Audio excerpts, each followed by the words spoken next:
మా ప్రయత్నం అంతా గూడా మంగ్లీ గారిని అంటే అడిగేది గూడా ఒకటే. అమ్మ ఇంతవరకు చాలు. ఒకవేళ మీ ప్రమేయం లేకపోతే మీకు నిజంగా ఇప్పుడు ట్రాన్సాక్షన్స్ ఉన్నాయి. అవన్నీ పక్కకు పెడదాం. నిజంగానే ఆవిడ ప్రమేయం లేదనుకోండి. కూర్చోబెట్టి అందరితో మాట్లాడండి. లేదంటే బాధితుల తరపున మా పక్కన రండి.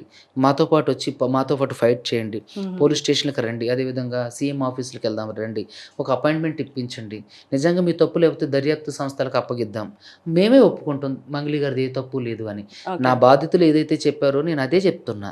ఇప్పుడు అడ్వకేట్ సుబ్బు మీద ఎందుకు కంప్లెయింట్ చేయాలి? మీ పేరు చెప్పి మీరు నిజంగా మీరు లేకపోతే, మీ పేరు చెప్పి వ్యాపారం చేస్తున్నోడి మీద కేసులు వేయాలి గానీ, అడ్వకేట్ హ్మ్. సుబ్బు మీద ఎందుకు కేసు వేయాలి?